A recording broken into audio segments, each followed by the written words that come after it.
From Taishan district in Taipei City, this is Journey with Scriptures.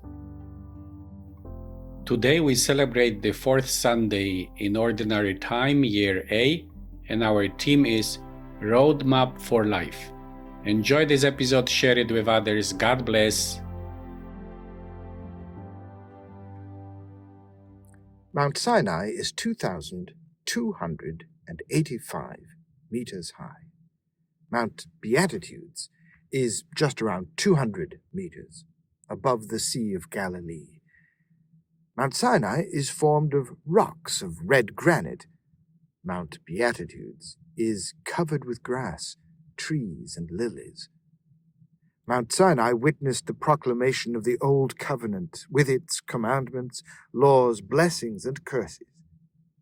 Mount Beatitudes became the mountain of the New Covenant. Could the beauty and friendliness of nature influence the character of Jesus' good news? The Beatitudes present a kind of biography of Jesus. He had nowhere to lay his head. He mourned over the death of Lazarus. He was meek and humble of heart, and he is our righteousness.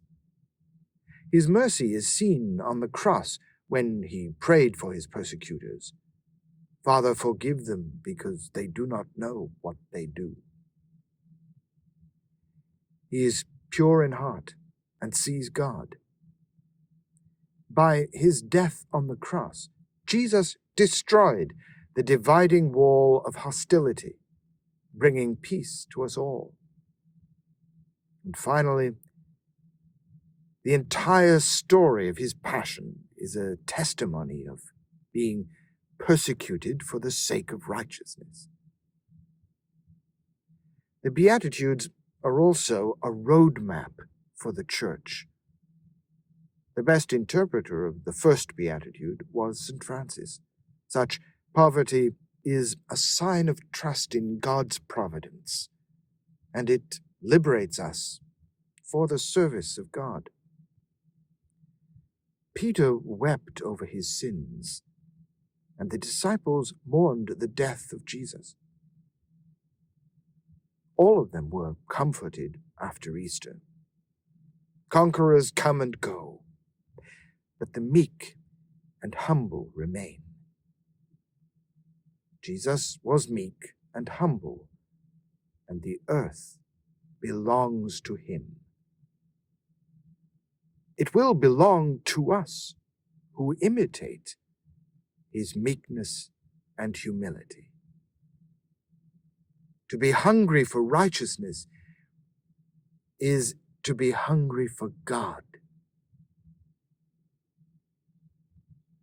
St. Edith Stein said, "Anyone who honestly and passionately searches for truth is on the way to Christ." The best inspiration to practice the fifth Beatitude can be found in the parables of the Good Samaritan and the Last Judgment. We cannot grasp God with our minds, but we can love him with our hearts. And how to purify our hearts is explained in Psalms 15 and 24, verses 3 to 6.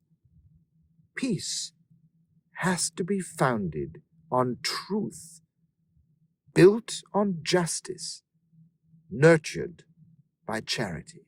And in the words of Blessed Pope John the 23rd, it flourishes under the auspices of freedom. Finally, when it comes to the last Beatitude, more Christians died because of Christ in the 20th century than in the previous 19 centuries.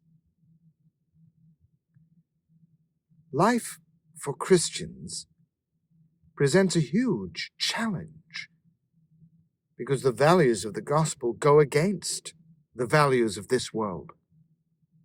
Paul contrasts the wisdom of this world with foolishness. the might of this world with weakness,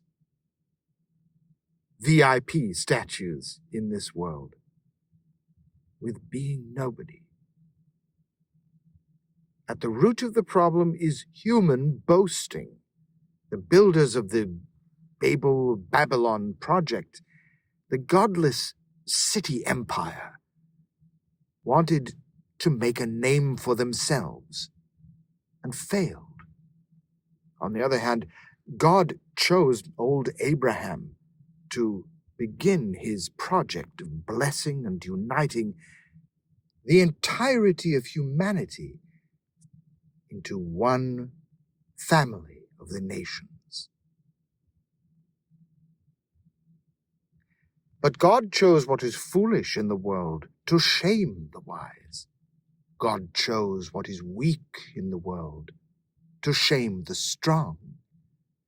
God chose what is low and despised in the world, even things that are not, to bring to nothing things that are, so that no human being might boast in the presence of God.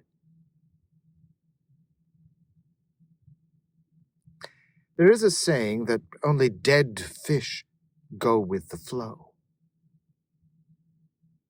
We are called to be alive. Let us swim against the current of the world by taking Christ's Beatitudes as a roadmap for our lives. He lived what he preached. The saints followed this path. Now it is our turn.